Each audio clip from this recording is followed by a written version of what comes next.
Good afternoon, everybody. Calm Biker here. This weather's carrying on, isn't it? It's I guess we had all of the rain for the year in January and February, and now we're in March. We're having a bit of sunshine to make up for it. Maybe it'll burn away a bit of that water that's still hanging around on the flooded areas. Who knows?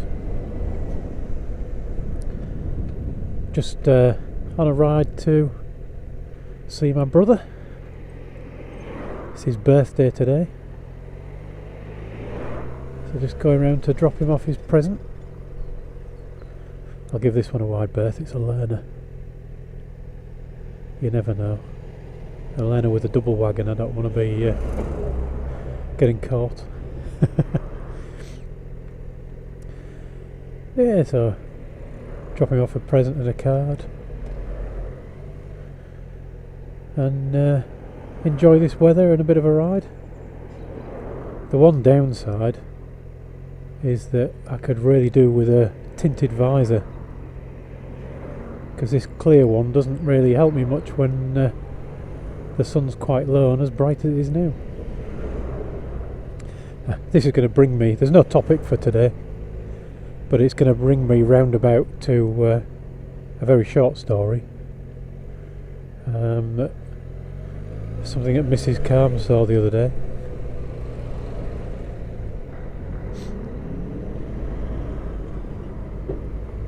And it's to do with pound shops. Now, talking about buying a visor, a tinted one, there's some things that you don't buy for £1, isn't there? You don't buy on the cheap. I mentioned in a video about Aldi, if I've uploaded that one already, I do tend to upload these in the wrong order, that they were selling helmets for 30 quid, and that just seems to me to be a little bit too cheap. Don't want to be protecting my head with something that costs 30 quid.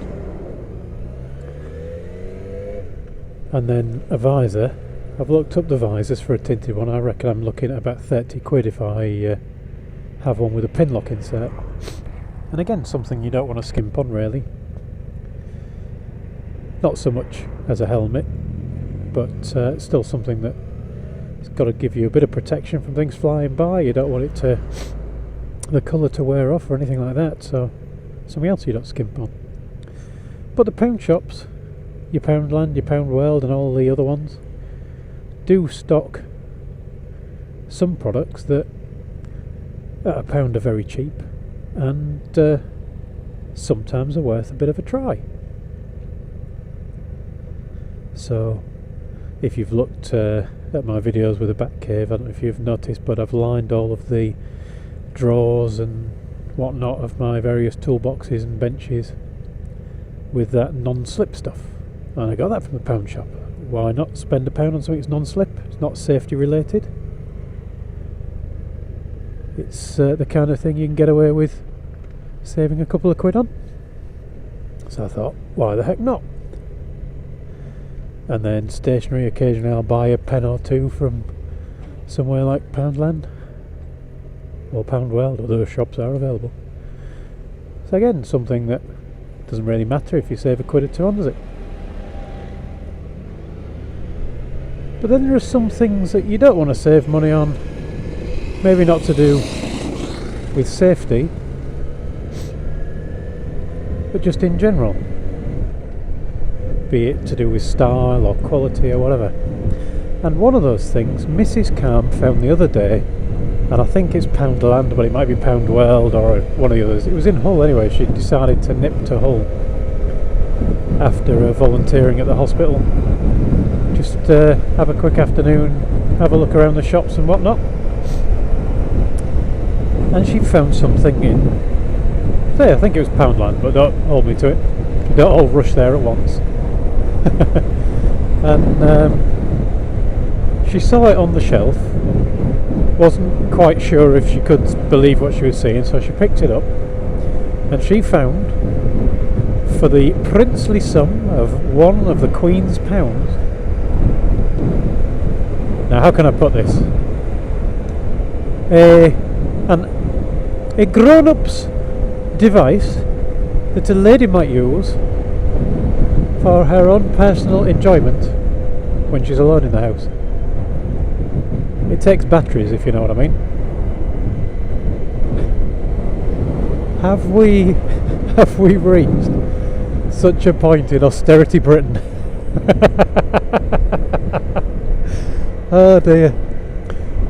Yeah, you can see it, women all over the country. Well, if I go to the supermarket, it's going to cost me £2 for this multi-pack of crisps. But if I go to Poundland, I can buy a multi-pack of crisps for £1, and I will have £1 remaining for my own personal stimulation.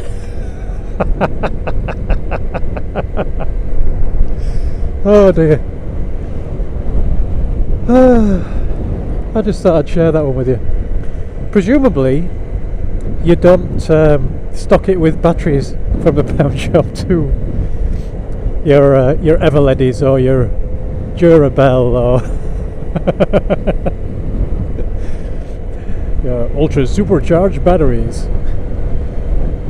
You don't. Yeah, I've put those cheap £1 batteries in a clock before and had it run out in a couple of weeks, where you would expect a battery to last a year. There's a device that you don't want the battery running out early on. I've tickled myself. He's oh dear, a double entendre, if I say so myself. I thought I'd share that one with you, just give you a chuckle. And if Mrs. Calm goes to the pound shop tomorrow and fans have completely run out of said device, we'll know where all you lady bikers have gone. Anyway, thanks for watching, YouTube. Hope you found that as amusing as me. YouTube, I said it again, after all this time I've gone back to type and said thanks for watching, YouTube. Thanks for watching, everybody. Ride safe, and I shall talk to you all again soon. Bzzz.